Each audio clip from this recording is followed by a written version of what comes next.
Welcome to an Institute of Mathematics and its Applications video on conic sections and their parametric forms. Conic sections are shapes we can get by slicing a cone at various angles. We have circles, ellipses, parabolas and hyperbolas. In addition to their importance as mathematical objects, these shapes have applications all over the place in the physical world. For example, the Falkirk wheel makes great use of circles. Its purpose is to transfer boats from one canal to another, replacing the multiple lock gates that would otherwise be needed. Many fuel transport lorries have containers with elliptical cross-sections. This lowers their centres of gravity, making them more stable.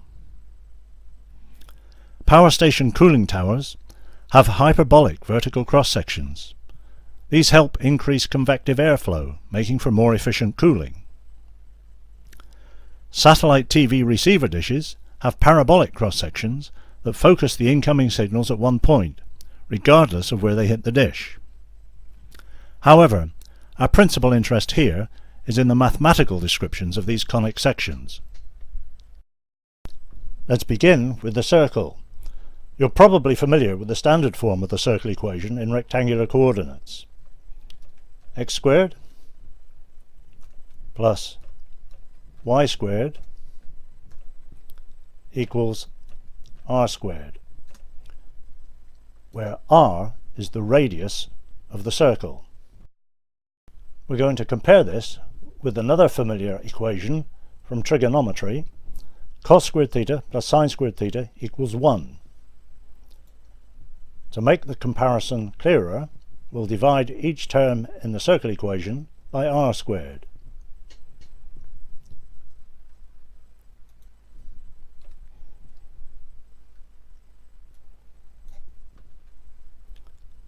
So we have x over r squared plus y over r squared equals 1. Now we simply match x over r to cos theta and y over r to sine theta. Rearranging those, we can write x equals r times cos theta and y equals r times sine theta, and those represent the parametric equation of the circle. We have a single parameter theta. As that varies from 0 to 360 degrees, x and y trace out a circle.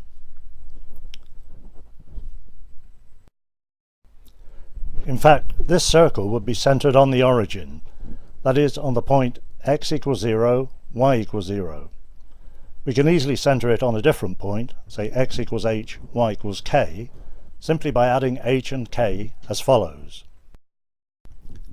We add h to r cos theta and k to r sine theta. Let's see this in action. We'll generate a circle of radius 2, centred on the point x equals 1, y equals minus 1.5, by varying theta from 0 to 360 degrees using these equations: x equals 2 times cos theta plus 1, y equals 2 times sine theta minus 1.5. On the left, we'll plot x against y, and on the right, we'll plot separate values of x and y against theta.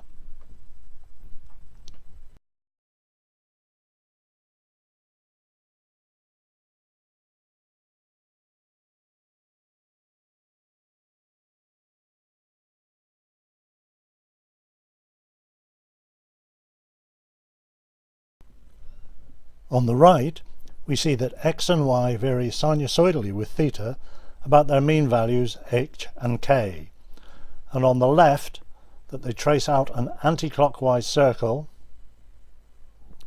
starting from the point x equals h plus r, y equals k.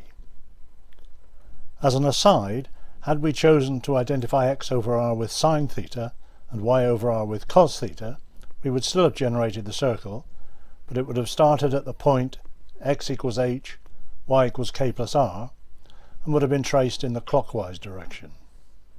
But back to our original circle.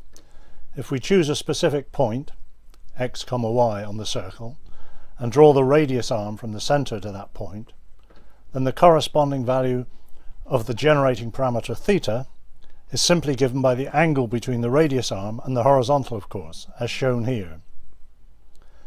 This might seem rather obvious, but the situation is not so obvious in the case of our next conic section, the ellipse. For the ellipse, we write the equation in rectangular coordinates as x over a all squared plus y over b all squared equals 1, where a and b are constants that determine the sizes of the semi-major and semi-minor axes of the ellipse. Again, we connect this with the trigonometry equation by setting x over a equal to cos theta, or x equals a cos theta, and y over b to sine theta, or y equals b sine theta. These represent the parametric form of the ellipse. Here, as the single parameter theta varies from 0 to 360 degrees, x and y change in step to trace out an ellipse. Again, as with the circle, this is centered on the origin, but to center the ellipse on the point x equals h, y equals k, we simply add h to the expression for x and k to the expression for y. Let's see this in action. We'll generate an ellipse with values of a equals 4 and b equals 2, centered on the point x equals 1.5 and y equals 3, by varying theta from 0 to 360 degrees using these equations. As for the circle, we'll plot y against x on the left and the separate values of x and y against theta on the right.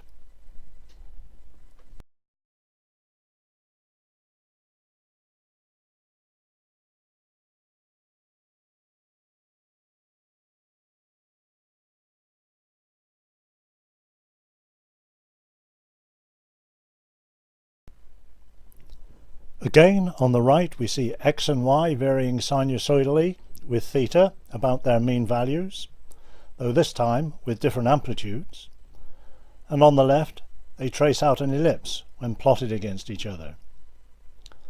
Now, how should we interpret the parameter theta here?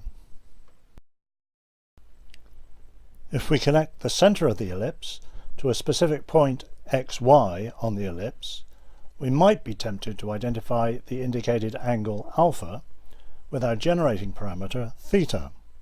However, this would be incorrect. With a little thought, we can see that tan alpha is y minus k divided by x minus h.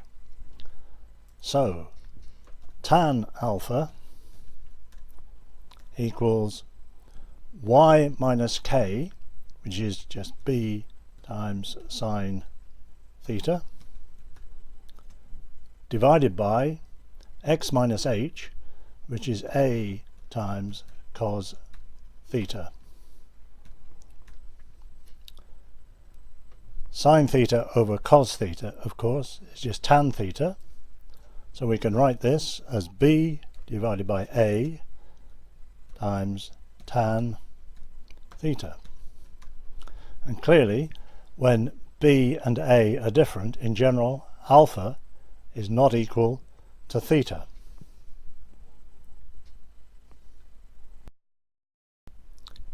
So how should we interpret theta? Well, first we construct circles of radii a and b from the center of the ellipse and draw a radial line to them at the angle theta that corresponds to our point x, y. Where the radial line intersects the circle of radius a, the x component is a distance a cos theta from the center. So we'll put a vertical line through there.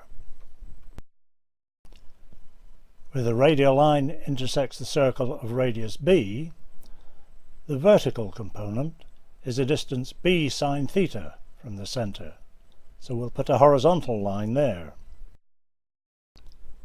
We see that the two lines intersect at our point x, y. So this is our generating parameter theta. The interpretation is even less obvious for our next conic section, the hyperbola. The equation for the hyperbola in rectangular coordinates is x over a all squared minus y over b all squared equals 1. Again, we would like to connect this equation with the trigonometry equation, but it doesn't seem to fit because of the minus sign. However, we can manipulate the trig equation as follows. Divide each term by cos squared theta, rearrange, and remembering that sine over cos equals tan, we get 1 over cos squared minus tan squared equals 1. So now we can associate x over a with 1 over cos theta, y over b with tan theta, and we get our parametric equations for the hyperbola. X equals a divided by cos theta, and y equals b times tan theta. Again, those are centered on the origin. To center on points h, k, we add h to the expression for x and k to the expression for y. So let's see that in action. We'll generate a hyperbola with a equals 6, b equals 5, centered on the point x equals 5, y equals 10. This time we'll take theta to start close to minus 90 degrees and finish near 270 degrees. The reason for this is that at plus or minus 90 degrees, x and y are infinite, and the generating equations jump from one branch of the hyperbola to the other. If we were to start at 0 degrees, there would be 2 jumps, whereas this way we see only one.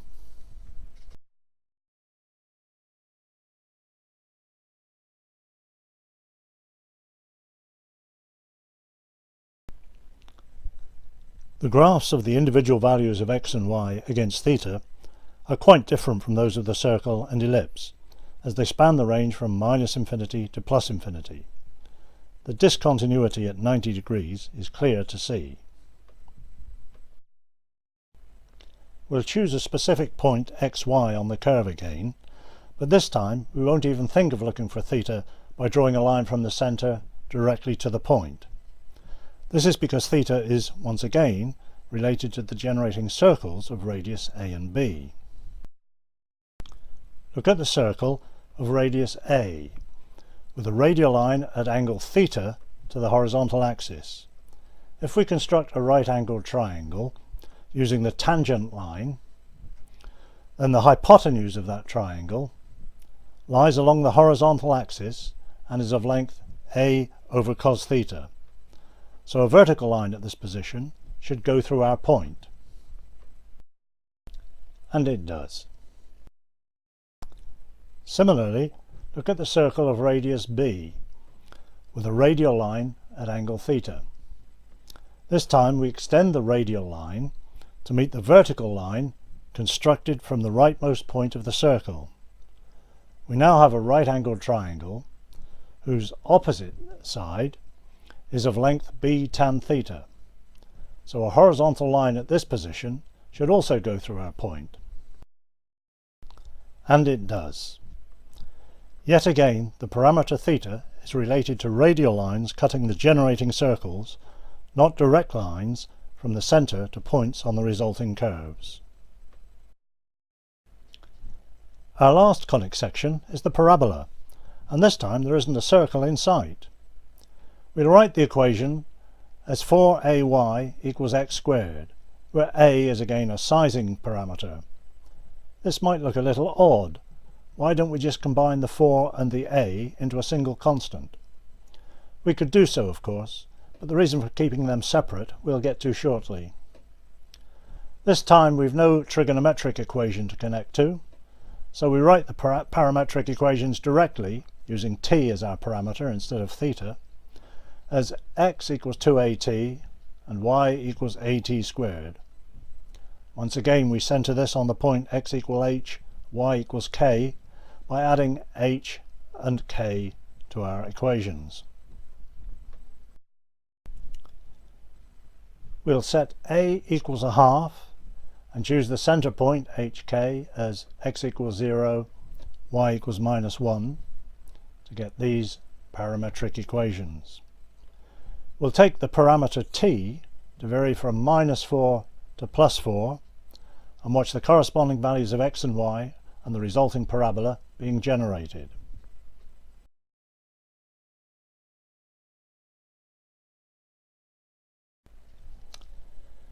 X is just a linear function of t, of course, and y is a quadratic function of t, and y versus x gives us our parabola. But do we have an interesting interpretation of our parameter t? To find one, we start by differentiating our equations for x and y with respect to t. So we have dx by dt is 2a and dy by dt is 2at. Then if we form the gradient of our parabola dy by dx by calculating dy by dt times dt by dx, or dy dt by dx dt, we get 2at over 2a, which is just t. So the parameter t is the gradient of the parabola. This is why we started with 4ay equals x squared for the parabola, rather than just ay equals x squared, so that the gradient is just t rather than some multiple of t. The parameterizations of the conic sections that we've seen in this video are not unique, but we've probably seen enough for now. For further interesting aspects of mathematics and its uses, visit these websites.